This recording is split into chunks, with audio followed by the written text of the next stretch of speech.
Hello everyone, welcome to this channel LIS Mind Map. Today's topic is Web of Science. Web of Science है क्या? इसे हम जानेंगे. Web of Science, wave बड़ा simple सा word and science ये हमारा हम सभी लोग जानते हैं कि साइंस यानी विज्ञान यानी कि जब कंटिन्यूअस और रेगुलर हम डीप स्टडीज करते हैं तो किसी ऑब्जेक्ट पे तो it is the science. Not very simple and lemon style में. और वेव हमारा क्या होता है कि ये नेटवर्क्स का नेटवर्क होता है यानी कि डिफरेंट नेटवर्क्स जब हमारा क्या होता है कि उसका एक बड़ा सा नेटवर्क जब बना लेता है तो it is the wave, right. जिस पर वेब पेजेस का हमारा क्या होता है नेटवर्क होता है और जिस पर वो इंफॉर्मेशन होते हैं डिफरेंट इंफॉर्मेशन को साइट किए जाते हैं तो इट इज कॉल्ड वेव यानी कि वेव ऑफ साइंस. अब साइंस का वेव यानी कि हमारा साइंसेस है उसका वेव. अब उसके नेटवर्कों के नेटवर्क पर हम चलेंगे. इसका मतलब यह बता रहा है या कहना चाह रहा है कि जहां पर हमारा क्या हो कि डिफरेंट डेटा बेसेस. अब हम लोग चलते हैं है ना साइंटिफिक तरीके से कि डिफरेंट जो हमारा डेटाबेस है उस डेटाबेस तक जो हमारा क्या कहता है अप्रोच बनाता है एक्सेस बनाता है वही हमारा क्या है वेव ऑफ साइंस है. तो इस बात को अब हम लोग देखेंगे और जानेंगे. सर्वप्रथम ये इसके डेफिनेशन की तरफ चलें तो ये कहता है कि web of science formally known as web of knowledge यानी वेव ऑफ साइंस जो है इसे हम क्या कहते हैं यानी कि यह जो है वेव ऑफ नॉलेज भी कहा जाता है यानी कि यह ज्ञान का है ना वेव है. Etch a subscription based online platform. ये सब्सक्रिप्शन बेस्ड क्या है ऑनलाइन. सब्सक्रिप्शन का मतलब अब यहाँ पर सब्सक्राइब का मतलब क्या होता है जिसमें हमारा क्या होता है कि हम कुछ शुल्क दे करके कुछ राशियां दे करके हम उसके 1 ईयर 2 ईयर्स के एक मेंबर बन जाते हैं. तो ये हमारा क्या होता है सब्सक्रिप्शन. और वो हमें क्या करते हैं कि वो जितने भी उसके फैसिलिटीज हैं जितने भी उसके इंफॉर्मेशन के जो भी rule under the rule regulation we can access हम एक्सेस कर लेते हैं और उसे हम अपनी उसके प्लेटफॉर्म पर जाकर हम क्या करेंगे कि जितनी भी सूचनाएं होगी डेटाबेस होगी वहां हम अंदर तक जाकर सूचनाओं को आसानी से प्राप्त कर सकते हैं. तो ये सब्सक्रिप्शन बेस्ड ऑनलाइन प्लेटफॉर्म है. अब बात यहाँ पर आगे जो डिफाइन कर रहा है कि these databases contain reference and citation information. ये कैसे होता है कैसे इसका डेटाबेस जो कैसे तैयार होता है तो ये कहता है कि जिसमें हमारा क्या होता है कि रेफरेंस होगा और साइटेशन होगा. तो रेफरेंसेस भी होंगे और उसके उद्धरण भी होंगे साइटेशंस भी होंगे from academic journals conference proceedings and other scholarly documents across various academic disciplines. यानी कि डिफरेंट डिसिप्लिन से डिफरेंट जो विषयों से इसमें क्या होंगे कि शोध होंगे शोध पत्र होंगे. उसके बाद ये शैक्षणिक जो जर्नल होंगे वह होगा. इन सभी का क्या होगा कि कलेक्शन होगा और ये सारे के सारे हमारे ऑनलाइन. तो ऑनलाइन का मतलब यहाँ पर ये क्या समझाने का प्रयास किया गया. ऑनलाइन का मतलब है कि ये हमारा सॉफ्टवेयर पर होगा यानी कि डिजिटल ये अवेलेबल होगा और इसका ये बेनिफिट होगा कि मैं कहीं भी ग्लोबली वी कैन है ना एक्सेस द इंफॉर्मेशन. हम एक्सेस कर सकते हैं कहीं भी रहकर. तो किसी भी प्लेस से कर सकते हैं किसी भी वक्त कर सकते हैं किसी भी समय कर सकते हैं. तो यह वेब ऑफ साइंस एक बहुत बड़ा हमारा क्या है कि ऐसा ऑनलाइन प्लेटफॉर्म है. ये हमारा क्या प्लेटफॉर्म ऑनलाइन प्लेटफॉर्म जो हमें क्या करता है मल्टीपल डेटाबेस तक ये पहुंचाने में मदद करता है और वहां से हम एक्सेस कर सकते हैं. लेकिन इसके लिए हमें क्या करना होगा सब्सक्रिप्शन, राइट. जब तक हम सब्सक्राइब नहीं बनेंगे सब्सक्राइबर उसके नहीं होंगे तब तक ये यानी इस प्लेटफॉर्म के माध्यम से हम इंफॉर्मेशन को नहीं प्राप्त कर सकते हैं. तो यह वेब ऑफ साइंस है. काफी प्रश्न इससे पूछे जाते हैं. अब बात करते हैं कि देखिए until 1997 it was originally produced by the Institute of Scientific Information यानी ISI के द्वारा जो है ओरिजिनली ये क्या किया गया था मूल रूप से इसे विकसित किया गया. ठीक है. तो ये कब विकसित हुआ था यह भी देखते हैं. तो 1997 में ये 1997 में इसे जो है डेवलप किया गया और इसका पब्लिकेशन भी हुआ था। किसका? वेब ऑफ साइंस की बात हम लोग कर रहे हैं। तो वेब ऑफ साइंस करेंटली यानी कि वर्तमान में क्या हो रहा है? It is owned and managed by Clarivate, यानी कि क्लैरीवेट के पास इसका जो है पूरा स्वामित्व है ना, और अधिकार किसे प्राप्त है? तो ये क्लैरीवेट के पास है। तो यही हमारा क्या है? Web of science. तो वेब ऑफ साइंस कितना इंपॉर्टेंट है। नाउ एट प्रेजेंट, वर्तमान में वेब ऑफ साइंस कंटेन्स, अब देखिए इससे जो प्रश्न पूछे जाते हैं 79 मिलियन रिकॉर्ड्स इस पर है। अब सोचें कि इतने मिलियन रिकॉर्ड्स हैं इसके जो है प्लेटफॉर्म पर, और हमें ये फीचर्स मिल जाता है वेब ऑफ साइंस के प्लेटफॉर्म पे, यानी इसके सब्सक्रिप्शन से और आसानी से हम प्राप्त कर सकते हैं सूचनाओं को जो भी हमारी संबंधित। अब सोचें 79 मिलियन यही नहीं है, आप यहां आसानी से ले सकते हैं। Now its core collection and about 171 million records across the entire platform, जबकि पूरे प्लेटफॉर्म पर लगभग 171 मिलियन जो इसके क्या है कि रिकॉर्ड्स भरे हुए हैं। अब 171 मिलियन रिकॉर्ड्स, सोचें कि हमारी जरूरत की जो आवश्यक चीजें होगी वो हम एक्सेस कर सकते हैं, हमें जो जरूरत होगी और वो आसानी से हमें प्राप्त होगा।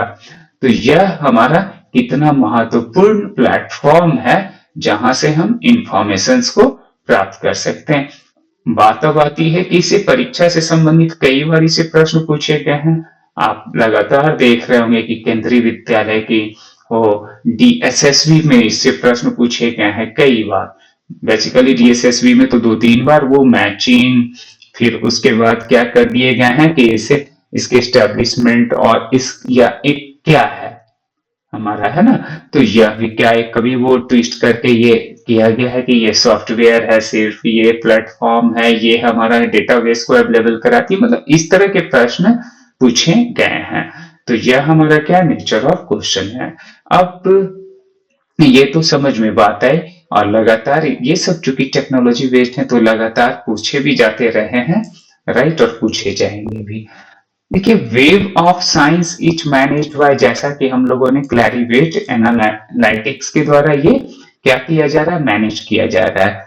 अब कहता है, देखिए इसमें दूसरा जो आउटलाइन कितना इंपॉर्टेंट है, think web of science as a big digital library of quality research paper. अब इसका आउटलाइन यह भी बताता है कि ये हमारा क्या हो गया, एक ऐसा प्लेटफॉर्म जो बिग डिजिटल लाइब्रेरी है ना, ये क्या है कि science as a big digital library of quality research paper. तो क्वालिटी रिसर्च पेपर के लिए सबसे बड़ा, बहुत बड़ा ये क्या है, हमारा डिजिटल लाइब्रेरी है। अब इसके कुछ इंडेक्सेस हैं, उस इंडेक्सेस के माध्यम से जो है वेब ऑफ साइंस हमारा क्या होता है, जो अप्रोच बनाता है, राइट। इंडेक्स हम लोग समझते हैं कि इंडेक्स क्या है, तो पॉइंट आउट करना, है ना, किसी भी टर्म्स को या हमारे टॉपिक्स को, आर्टिकल्स को, उसे पॉइंट आउट कर दिया जाता है। इस पर हम लोगों ने पूर्व के वीडियो में भी जाना है, सिर्फ इंडेक्स पर ही। तो ये टू पॉइंट आउट हमारी इंफॉर्मेशंस को। तो अब देखिए यहाँ पर, या किसी आर्टिकल्स को, किसी टर्म्स को, तो इसी बात को ये क्या करती कि वेब ऑफ साइंस के पास, जैसा कि हम लोगों ने अभी देखा कि कलेक्शंस भी कितना बड़ा है इसका, 79 मिलियन रिकॉर्ड्स इस पर है, और जिसमें हमारा क्या है कि अवार्ड, तो मतलब इसके पूरे प्लेटफॉर्म पर अगर देखा जाए तो 171 मिलियन इसके क्या है कि रिकॉर्ड्स अभी पड़े हैं, ठीक है। तो अब इसमें यह तो समझ में बात आ गई, लेकिन इंडेक्सेस के बारे में समझते हैं कि देखिए ये अब इंडेक्स सिर्फ ऐसा नहीं कि वेब ऑफ साइंस में सिर्फ साइंस, ये बताती है कि SCIE यानी कि साइंस साइटेशन इंडेक्स एक्सपेंडेड, यानी कि यह जो है इंडेक्स एक्सपेंडेड साइंस साइटेशन, यानी साइंस के लिए, राइट। दूसरा हमारा बता रहा है ये कि SSCI यानी कि सोशल साइंस के लिए भी, सोशल साइंस साइटेशन इंडेक्स।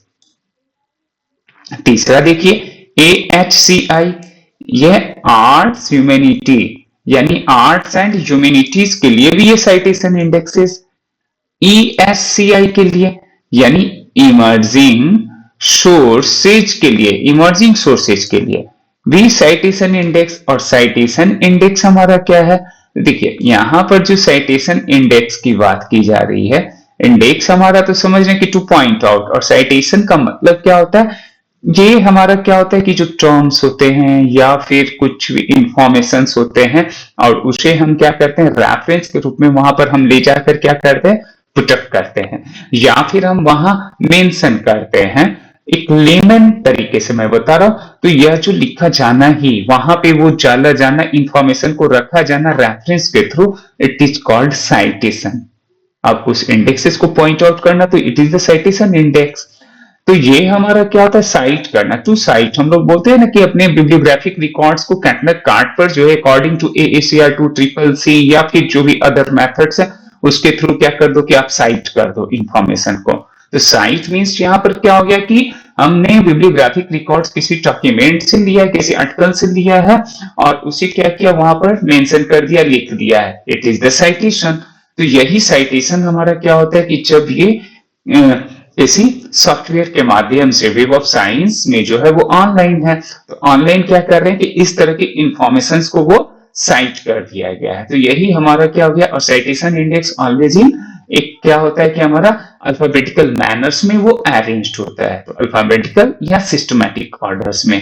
तो अल्फाबेटिकली होगा ये सर्च करना, लेकिन अब जब ऑनलाइन हमारा होता है तब क्या होता है कि ऐसे में कि हम लोग उसमें बुलियन ऑपरेटर्स उसमें वो काम करते हैं। एडवांस सर्च के लिए हम एडवांस सर्च के माध्यम से हम कर सकते हैं, एंड और नॉट के थ्रू भी जो हमारा होता है वो ऑप्शंस होता है, और उसके थ्रू हम क्या करते हैं अपनी जो सूचनाएं होती है उसे हम ले लेते हैं। क्योंकि वेब ऑफ साइंस को हम लोग वेब ऑफ नॉलेज भी हम कहते हैं, जैसा कि डेफिनेशन में हम लोग जाने हैं।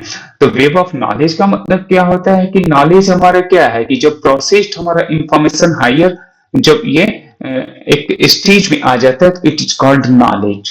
क्योंकि अब डेटा ऑर्गेनाइज्ड और क्या होता है मीनिंगफुल होता है, तब ये हमारा इंफॉर्मेशन बन जाता है, और वही जब हमारा एक आगे का जब प्रोसीड करता है, एडवांस्ड होता है इंफॉर्मेशन, तब ये हमारा क्या होता है नॉलेज। और इसलिए इसे कहा गया कि ये कनेक्शन है हमारा प्रोसेस्ड इंफॉर्मेशन यहाँ पर क्या होता है कि इस डेटाबेसेस पे अवेलेबल होते हैं और ये हमें अप्रोच करता है। तो इसलिए इसे ये ट्रेजर हाउस भी हमारा है, और यही ट्रेजर हाउस तक ये वेब ऑफ साइंस हमें पहुंचाने में क्या करता है कि मदद करता है। इसलिए इसे कहता है कि big digital library of quality research paper भी। सो दैट कि ये हमारे लिए कितना इंपॉर्टेंट, और बहुत प्रश्न पूछे गए हैं, इसलिए इस टॉपिक को भी हम लोगों ने डिस्कस किया है ना। कुछ practice and nature of questions पर हम लोग चलते हैं। देखिए फर्स्ट क्वेश्चन इज कि web of science is, web of science हमारा है क्या। तो वेब ऑफ साइंस हमारा क्या है, देखिए वेब ऑफ साइंस के बारे में कह रहा है कि ए सोशल मीडिया प्लेटफॉर्म, क्या ये एक सोशल मीडिया प्लेटफॉर्म है, तो नो ये सोशल मीडिया प्लेटफॉर्म नहीं है। तो क्या है ये, ए रिसर्च साइटेशन डेटाबेस। ये हमारा क्या है डेटाबेस, डेफिनेशन में ही हम लोगों ने जाना था कि ये हमारा क्या है, ये डेटाबेस है, ना ही पब्लिशिंग कंपनी, ना ही ये यूनिवर्सिटी की बात है। दूसरा क्वेश्चन हमारा है web of science is managed by, जो पूछा गया प्रश्न है। तो वेब ऑफ साइंस जो है किसके द्वारा मैनेज किया गया है। अभी हम लोगों ने ऊपर देखा है कि ये क्लैरिवेट एनालिटिक्स है ना, तो ये यहाँ पर भी आप देखें फर्स्ट आउटलाइन जो आपका है ये क्लैरिवेट एनालिटिक्स। तो यहाँ पे दूसरे का सेकंड का कौन सा आंसर हो गया, सी इज द राइट आंसर। तो सी बिल्कुल हमारा सही जवाब है। सो दैट कि ये हमारा आंसर होगा। नेक्स्ट हम लोग देखते हैं और कहते हैं impact factor is calculated using data from. Impact factor, किसी भी जर्नल्स का हम लोग इम्पैक्ट फैक्टर्स को जानने की कोशिश करते हैं। तो ये हमारा क्या हम लोगों ने पूरे के वीडियो में भी देखा है, आप उसे देख सकते हैं। तो इम्पैक्ट फैक्टर पर भी हम लोगों ने डिस्कस किया था। इम्पैक्ट फैक्टर ऐसे समझ लें कि इम्पैक्ट फैक्टर क्या करता है, किसी भी जर्नल्स के लिए स्पेशली, यही प्रश्न भी था और पूछे भी जा रहे हैं, पूछे गए हैं।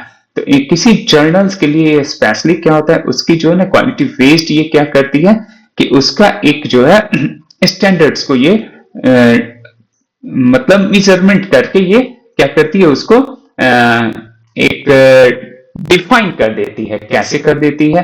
तो यहां पर क्या होता है कि उसे जो है जैसे 1.2, 2.3 या 3 पॉइंट समथिंग, इस तरह से जितना उसका ये होता है ना, उसकी क्वालिटी वेट जो होती है डेटा की, है ना, इंफॉर्मेशन की उसकी, तो उसी के अकॉर्डिंग इसे क्या करता है कि इसमें उसके पोजीशंस को देता है और इसका इम्पैक्ट फैक्टर उतना हाइयर होते चला जाता है।